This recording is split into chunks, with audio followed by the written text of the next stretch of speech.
What's good, YouTube? It's Justice. I used to be paying. Today I'm back with another video, and before I get into the video, make sure you leave a like, comment, and subscribe. Do all those things. It helps me out a ton. Today's video is another installation of my In Defense Of series. If you haven't been on this channel for a really long time now, because it's been a minute since I've done one, my In Defense Of series is a series where I take something or someone in hip hop that I believe is just facing way too much scrutiny, way too much criticism, and a lot of it might be misplaced, let's just say that. A lot of it's undeserved. So in this series, I take that thing and I play defense for it. I play defense for it or them because everyone needs a little defending every now and then. And I've made two of these videos so far. The first one being on CLB, the Drake album, and the second one being on Lil Durk. And I believe that right now, Lil Baby deserves an In Defense Of video. Lil Baby has been one of the most hated rappers on the internet over the last year and a half, 2 years. Not the most hated, but one of the most criticized, one of the most talked about rappers, one of the most slandered rappers on the internet over the last year and a half, 2 years. And I just want to say real quickly, I only do In Defense Of videos for people who are being scrutinized or criticized for stuff that's not that crazy.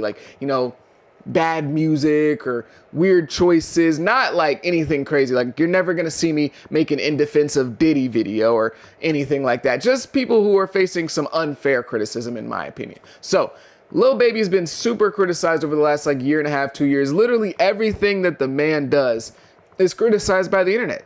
Everything that the man does, from his music to his outfits to who he hangs out with sometimes, his ticket sales. The man cannot do anything right in the eyes of the internet in the last year and a half, 2 years. And I've chimed in on this too. I'm not gonna sit up here and act like I haven't been highly critical of Lil Baby, because I have. But in this video, I'm gonna be defending him on some stuff that I think is a little bit unfair. And people watching this video might say, "Oh, you're glazing, bro. Why are you doing all this to defend?" It's literally the title of the series. It's called In Defense Of. I'm defending him. So yes, everything that I say in this video, for the most part, is going to be in support of Lil Baby for people who just couldn't put 1 + 1 together. First and foremost, you gotta address the massive elephant in the room, that being the whole Gunna situation with Lil Baby.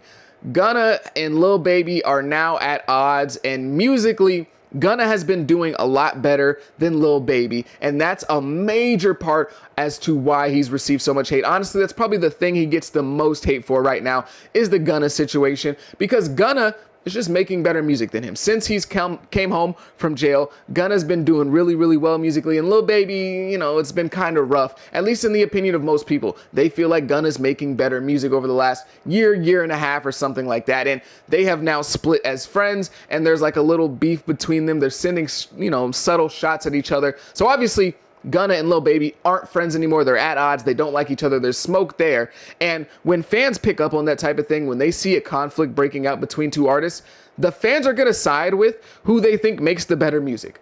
It doesn't matter what the conflict is really about. For the most part, whoever makes the better music is the one that is going to be the fan favorite in this situation. So because Gunna's music is better than Lil Baby's right now, all the fans are favoring Gunna over Lil Baby in whatever conflict that they have going on, and this little pseudo beef where they're sending shots back and forth at each other. And Gunna also has kind of been named but unnamed as the underdog in this story. Gunna's the underdog. Gunna's the guy fighting against the machine, because when Gunna came home from jail, the industry didn't support Gunna. The industry wasn't like, "Oh my God, Gunna, he's home." The rappers weren't lined up in his Instagram comment section congratulating him and being like, "Demon home."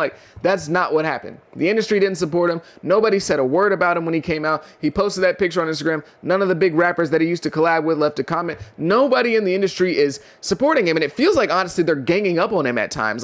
When he dropped his album, A Gift and a Curse, and everybody started posting that link to the Countdown for Young Thug's album. It feels like the industry is actively moving against Gunna at times. And when people pick up on that, they go against the industry. Nobody wants to root for the machine. So for the most part, people tend to take Gunna's side and also paint him as the underdog in this scenario, as the good guy fighting against the evil machine. And Lil Baby is a part of the evil machine. He's a part of the industry. Lil Durk even called Gunna a rat, straight up. Do you believe that Gunna told that? Man, I don't sit up and play games, man. That man told. You should have went in there and kept your mouth closed. So it's very clear that the industry is against him. And when people see that, they take the underdog side. People are clowning Lil Baby for like abandoning Gunna and now like sending some subtle shots at him.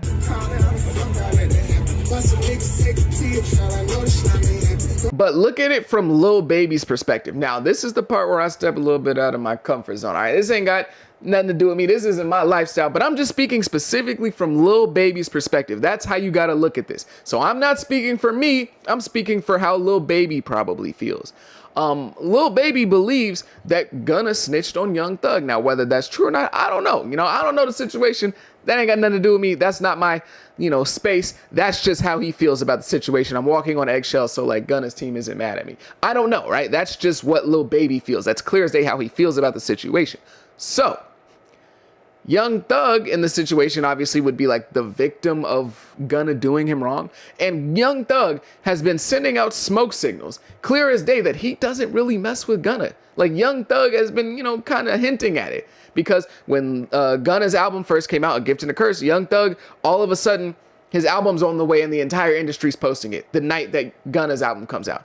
And then we get that tweet that he just put out recently that says, whatever Wham say goes. And what has Wham been saying? Wham is Lil Baby for the people who don't know. Wham has been saying that he don't mess with Gunna. Gunna switched up. That's what Lil Baby's been saying. So if he's saying whatever Lil Baby says goes, and Lil Baby's been saying he switched up, he's a snake, he's a rat, Young Thug probably agrees with that. I don't think that's a stretch of a connection for me to make. And even that whole jail call that got leaked that people were saying was AI, that call wasn't AI. When he was talking about Dirk and Thug, when he was talking about Dirk and Baby, Young Thug. Hey Dirk, I know I want you on. I'm dropping this this surprise album on the same day Buddy dropped his album. That shit coming up soon. I need a verse from you. If you feel like replying, if you feel like you want to reply to what that nigga saying or something, man, don't do it. Drop it on my album. I'm dropping a surprise album on the same day that fuck nigga dropping. Send your verse in, bro. I want you and Wham on the same song. Send your verse in. That was not AI. That was real. So it's been pretty clear to me that Young Thug has been sending smoke signals to the world, like, hey, I'm not messing with Gunna like that. Like, listen to what Lil Baby's saying. And, he probably can't just jump out the window and say that, but that's just what it looks like. Maybe I'm wrong. Maybe I don't know what's going on, but that's what it looks like. And that's the perspective that Lil Baby has. Two of his close friends have a little bit of a spiff, a little bit of a ruffle, I don't know what to call it. And it's clear as day that he feels Young Thug was the one that was done bad by Gunna. So what do you expect him to do? Do you expect him to still be best friends with Gunna? In his mind, Gunna snitched on Young Thug. Gunna bit the hand that fed both of them. Gunna, in his mind, again, he snaked out the reason that they're in the position that they're in today.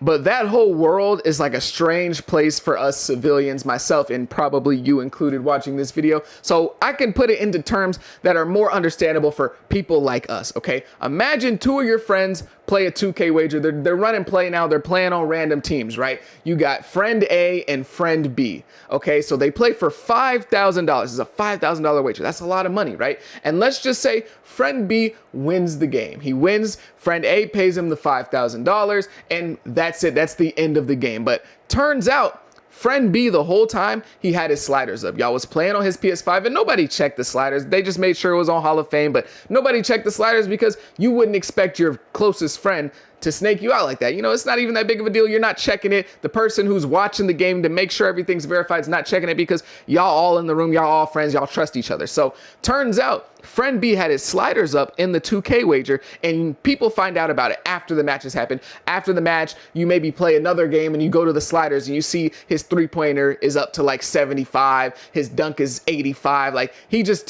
turned all his sliders up. So now you're like, damn, bro.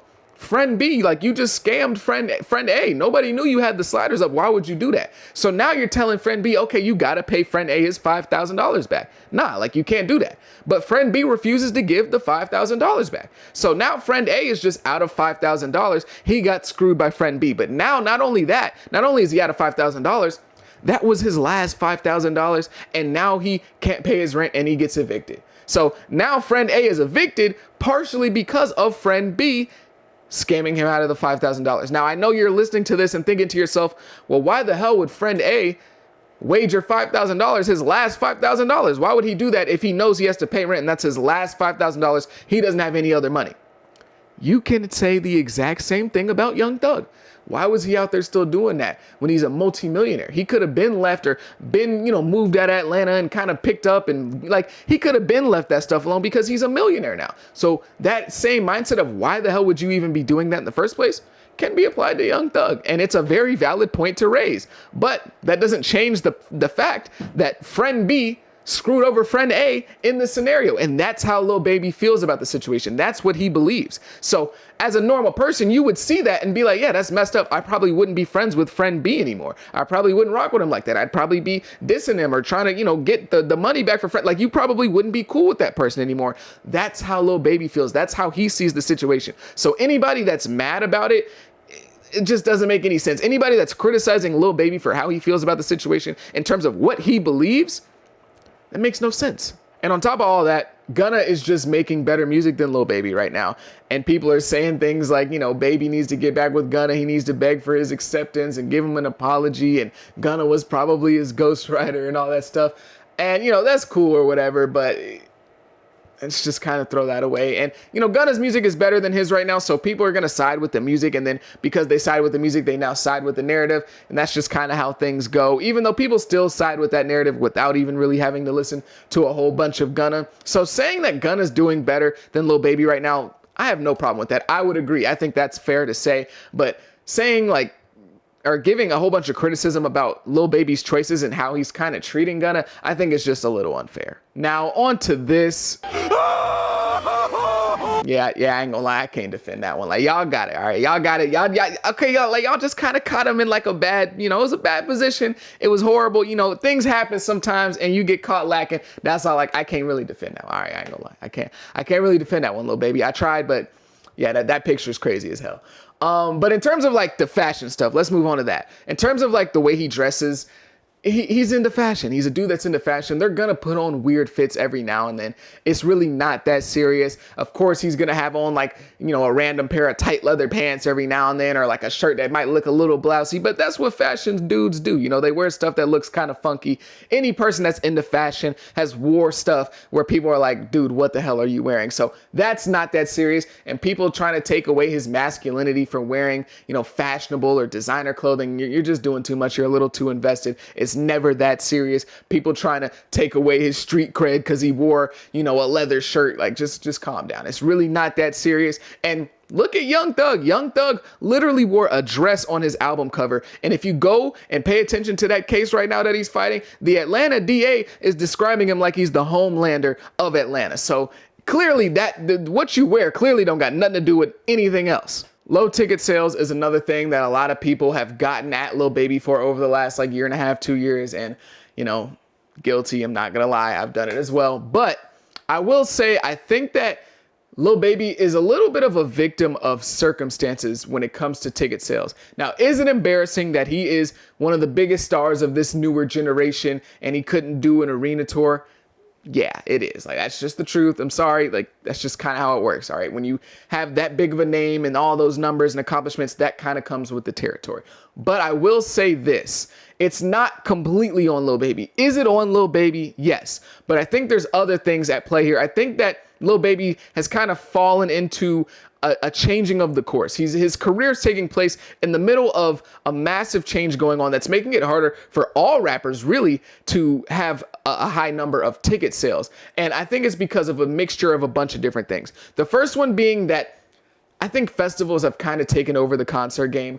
Fans would rather spend $300 or $370 for 3 days and 40 different artists a day with 5 headline level artists a weekend in comparison to $175 to see one artist.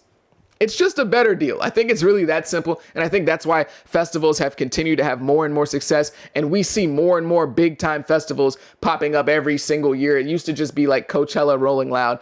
And now there's 50 festivals that have major headliners on them. So I think the festival game has really kind of taken over concerts and how fans look at concerts. And then the other thing is just fans are broke. We're broke. All right. We're doing bad out here.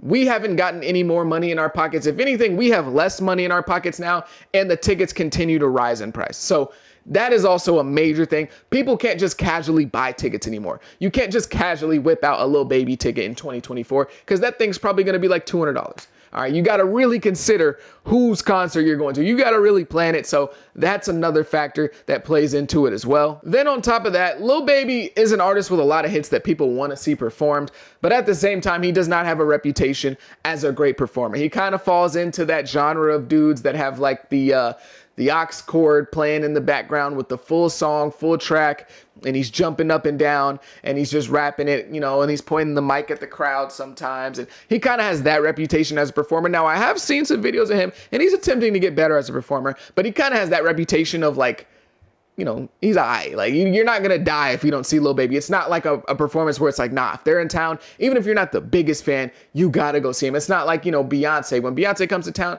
she has a lot of casual fans there because she's a great performer and she has that reputation.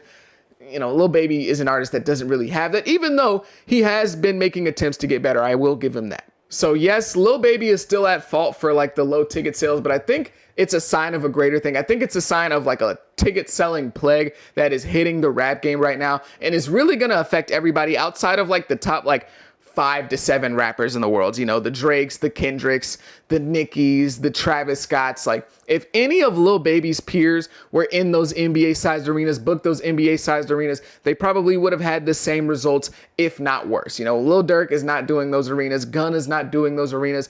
Maybe NBA Youngboy would be able to just because, you know, he hasn't gone on tour in a long time and obviously he'd be getting out of jail. Maybe Young Thug. I doubt it, though, again, because he'd be getting out of jail and people haven't seen him in a long time. So maybe, but like for the most part, all of his peers, I would expect to have similar results, if not worse. And right now, we're actually about to see Future go on a tour in these sized arenas, these NBA sized arenas. So I guess we'll see how Future does in these venues because I would consider him somebody really close to Lil Baby in terms of like numbers and popularity. But at the same time, Future has been around for like 15 years now at this point. So he has established himself a long time ago. So, you know, it is a decent comparison to make, but it's a little bit like apples to oranges in my opinion. And currently Meg Thee Stallion is on tour in these NBA sized arenas, in these venues, and she's selling pretty well. But she is on tour with Glorilla as well. And yes, she's a level above Glorilla in terms of star power, but Glorilla is not that far behind her. Glorilla is a big name. She pushes ticket sales. So they're kind of combining to have this effort. It's not like she's just by herself. And yes, the ticket selling thing is an issue for Lil Baby, but I think that this will be a theme actually throughout the rest of the future of rap, at least in the foreseeable future. I think most rappers are going to struggle with this as well when they get to the height of a Lil Baby where it's like, okay, I can book these NBA sized venues, but are we really going to sell them out? Is it really worth it? I think that may be something that artists are seeing in the future as well. It won't just be Lil Baby. Now, musically, it's all subjective. I can't give you a concrete, he's been dropping good music, he's been dropping bad music. That's just not how it works. But of course, I can give you my opinion, and I can also talk about the opinion of like most people, the average opinion, I guess. And for the most part, people feel like Lil Baby's been dropping mid music for a while now. Like over the last year, 2 years, he's been dropping a lot of mid in the opinion of most people. And some people would even say it's trash. And this kind of started with It's Only Me, which was a mid project in my opinion, and in the opinion of a lot of people. It's not terrible, but it's not going to be something that you're going back to all the time and listening to and talking about how good it was 3 years later. And he really hasn't had like a hit in a little minute, maybe like a year and a half, 2 years, that same time span. Like he hasn't had like a crazy hit probably since when he dropped It's Only Me, unless you want to count this new like Central C song, the Bun for Bun, that song, unless you want to count that as a hit. But overall hasn't really had a hit. And this is kind of the gift and curse of being one of the hottest rappers over the last couple of years. Lil Baby, over the last 5-6 years, has been one of the hottest artists in the world, like just in general, in terms of music, period, right? He's been one of the hottest acts, and he's given us a whole bunch of hit singles over the last 6 years, a whole bunch of really good projects from good to really good to great. Like, he's given us a lot of really high quality stuff over the last like 5-6 years now.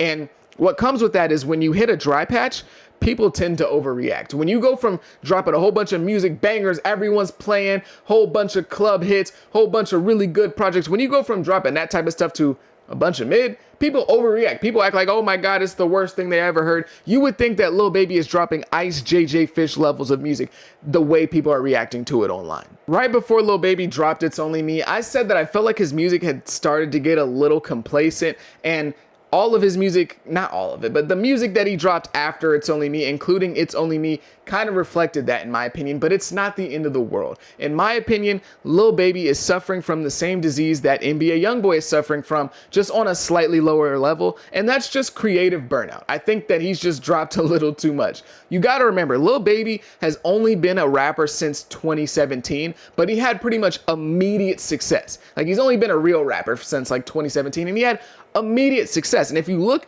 at his discography, up until 2023, the man was working his butt off. In 2017, he dropped Harder Than Hard, Perfect Timing, To the Hard Way, and Too Hard. In 2018, he dropped Harder Than Ever, Drip Harder, and Street Gossip. In 2020, he dropped My Turn. In 2021, he dropped The Voice of the Heroes. And in 2022, he dropped It's Only Me. That is 10 projects in 7 years, and he didn't even drop in 2023 and so far this year. So really, it's 10 projects in a 5-year span. That's a crazy workload. And all of those projects, for the most part, span from good to really good to great, at least in my opinion and in the opinion of most people. And when you do anything as much as Lil Baby was dropping music, you're gonna experience burnout. You're gonna water down eventually. You can't just keep producing at a super duper high level. There's a reason why Travis Scott and Kendrick Lamar take 5 years off in between each album. Not that it takes 5 years to make a good album, just that they need breaks in between their projects. They can't keep consistently dropping high levels of music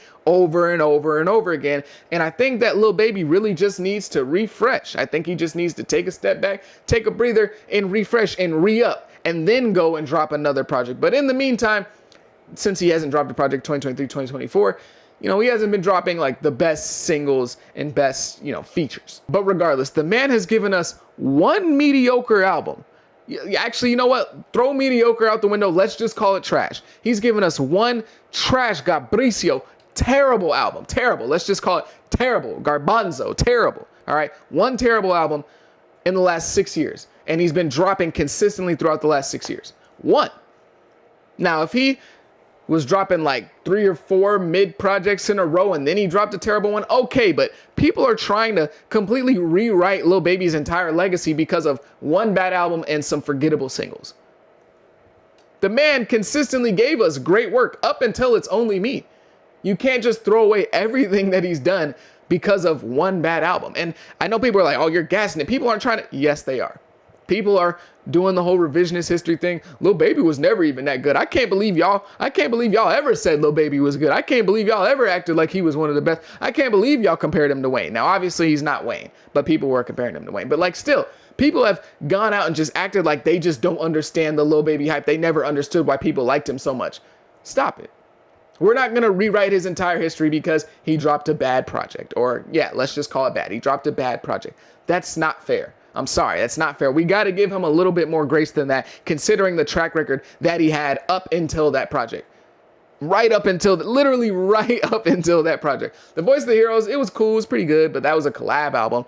But before that, 2020, we're going to act like Lil Baby didn't have arguably the best project that year? We're just going to act like we weren't all bumping My Turn. We're just going to act like we didn't all love that project. Okay. Like, that's the type of stuff that the internet does. And that's why I make these videos, because people are just unfair sometimes, like ridiculously unfair. I'm not saying you can't criticize Lil Baby. Lil Baby deserves criticism just like every other human being on the planet. But I think that a little bit of it has gotten out of hand. I think the train has gone off the tracks. I think it's become overhate at this point, and I think it needs to be reeled back in a little bit. And that's why I'm making this video. That's why I'm here today, to tell you, just chill out, okay? Lil Baby deserves some criticism. The music's not that good, but we're not gonna have those, oh my gosh, is Lil Baby even good conversations until he drops another bad project. Now, if he drops another bad project, okay, we can start having these conversations. We can talk about maybe it really was Gunna. Maybe Gunna really was the secret, recipe. He was the secret formula, part of the recipe, whatever. Maybe we can have those conversations if he drops another bad project. But until then, people got to calm down. Just relax, all right? You can't just completely throw away his legacy because of one bad project. But that's going to be the end of my video. If you made it this far, I greatly, greatly appreciate you. Again, if you made it this far, leave a like, comment, subscribe, do all those things. It helps me out a ton. I hope you had a good day. I go by the name of Pay. Peace.